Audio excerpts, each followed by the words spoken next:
السلام علیکم دوستو، میرا نام ہے محمد فراز اور آپ دیکھ رہے ہیں کہانی ورلڈ۔ دوستو، اگر آپ نے ابھی تک میرا چینل سبسکرائب نہیں کیا تو میرے چینل کو سبسکرائب کریں اور ساتھ موجود بیل آئیکن پر بھی پریس کریں تاکہ آپ کو ہماری ویڈیوز ملے سب سے پہلے۔ دنیا آخری دور میں داخل، انسانوں کے پاس کتنے سال باقی رہ گئے ہیں؟ ماہرین کے تحقیق میں حیرت انگیز انکشافات۔ امریکی ماہرین نے خبردار کیا ہے کہ 2021 تک ماحولیاتی آلودگی اور زمین کا درجہ حرارت بڑھنے کی وجہ سے زمین ناقابل سکونت ہو سکتی ہے اور درجہ حرارت میں صرف 3 ڈگری اضافے کے نتیجے میں حالات تباہ کن ہو جائیں گے، جبکہ 5 ڈگری اضافے سے زمین سے نسل انسانی کا صفایا ہو جائے گا۔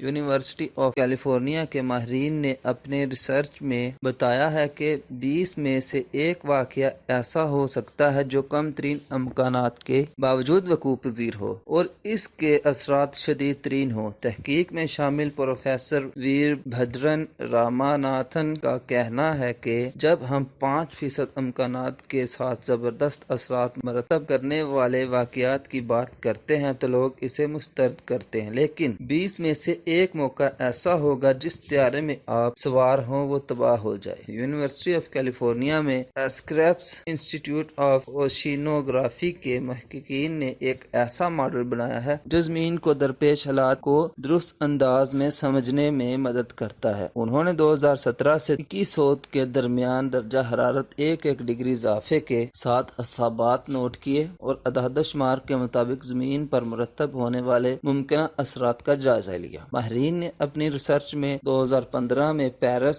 میں ہونے والے معاہدے کا بھی ذکر کیا، جس میں مختلف ملکوں نے اس بات پر اتفاق کیا کہ درجہ حرارت کو صنعتی انقلاب سے پہلے کے درجہ حرارت سے صرف 2 ڈگری سینٹی گریڈ زیادہ رکھا جائے گا، یعنی موجودہ درجہ حرارت میں 3.6 ڈگری کمی لائی جائے۔ موجودہ صورتحال کا جائزہ لیا جائے تو زمین کے درجہ حرارت میں صرف 1.5 ڈگری کا اضافہ بھی نقصان دہ ہے، اور ماہرین نے اس معمولی اضافے کو بھی خطرناک قرار دیا ہے کیونکہ یہ انسانوں اور قدرتی نظام میں نمایاں تبدیلی لا کر ماحول کو نقصان پہنچا سکتا ہے۔ ماہرین کا کہنا ہے کہ معدنی وسائل سے پیدا کیے جانے والے ایندھن کے استعمال اور کاربن کے اخراج میں زبردست کمی لانا ہوگی، جبکہ methane gas, hydrofluorocarbon کا اخراج بھی کم کرنا ہوگا تاکہ ہماری زمین پر جو قدرتی آفات ہیں ان سے بچا جا سکے۔ لہٰذا دوستو، ہم کو چاہیے کہ ہم کم سے کم کاربن کا استعمال کریں اور اپنی